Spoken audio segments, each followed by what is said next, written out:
Baik, Assalamualaikum warahmatullahi wabarakatuh. Halo semuanya, perkenalkan saya Vera Ninjaya Putri. Di sini saya akan menjelaskan tentang teknik pengambilan sampel.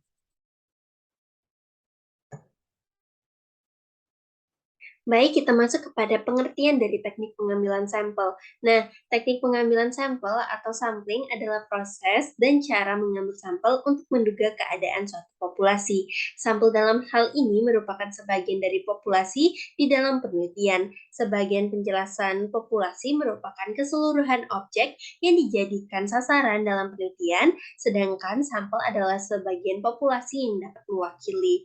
Nah, teknik sampling itu sendiri terbagi menjadi dua jenis, yaitu sampel acak atau random sampling, disebut juga dengan probability sampling. Lalu ada non-probability sampling atau sampel non-acak atau non-random sampling. Nah, ini lebih umum digunakan dengan istilah non-probability sampling. Nah, kita masuk kepada tujuan dari pengambilan sampel.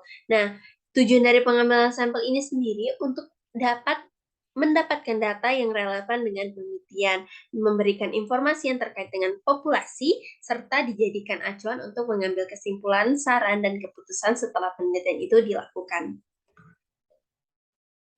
Kita masuk kepada jenis-jenis pengambilan sampel. Jadi pengambilan sampel itu dibagi menjadi dua, yaitu seperti saya katakan tadi, ada probability sampling dan non-probability sampling. Nah, metode probability sampling ini merupakan metode pemilihan sampel dari suatu populasi dengan menggunakan kaidah-kaidah probabilitas atau teknik menarikan sampel di mana setiap unsur atau elemen sampling diberi kesempatan yang sama untuk diikutkan atau dipilih dalam sampel.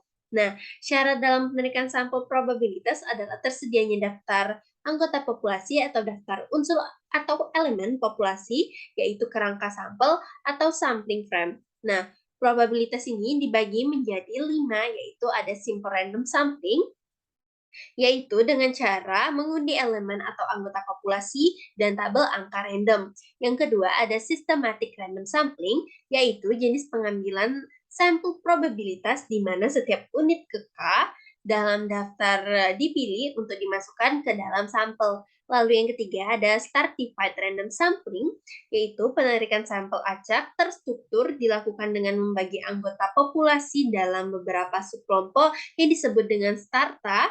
Lalu suatu sampel dipilih dari masing-masing stratum.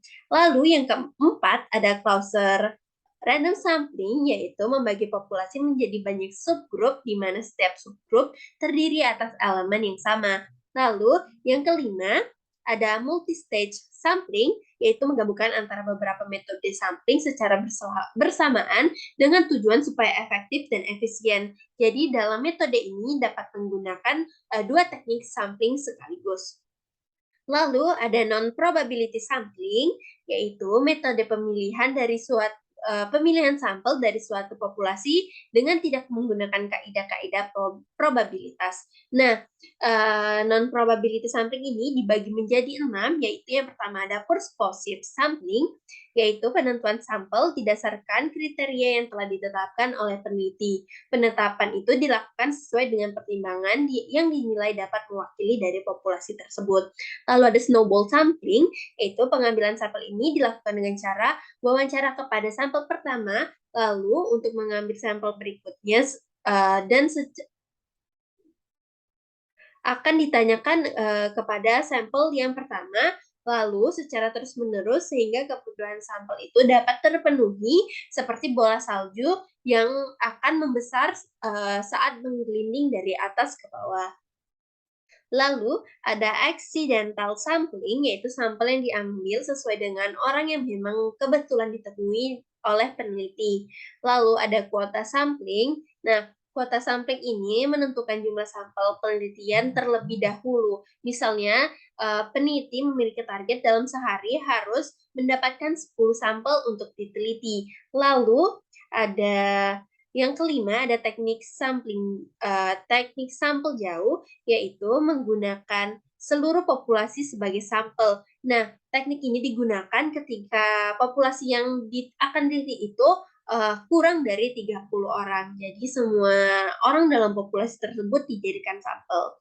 Lalu ada systematic sampling, yaitu dilakukan dengan cara sistematis, misalnya dengan memberikan nomor terhadap populasi yang akan diteliti. Misal, ketika ingin meneliti 20 siswa, maka sampel-sampel itu akan diurutkan dari angka 1 hingga 20. Selanjutnya, kita masuk kepada langkah-langkah sampling. Untuk menentukan sampel mana yang harus dipilih ketika kita melakukan penelitian, ada beberapa langkah yang dapat dilakukan di antaranya. Yang pertama, memahami definisi dari populasi yang diamati. Lalu, dapat menentukan kerangka sampel, selanjutnya menentukan jenis teknik sampling yang tepat sesuai dengan penelitian, lalu melakukan pengumpulan data, serta menerima hasil pengumpulan data yang diambil dari sampel. Baiklah, saya rasa hanya ini yang dapat saya sampaikan. Semoga materi ini dapat membantu teman-teman. Saya akhiri, wassalamualaikum warahmatullahi wabarakatuh.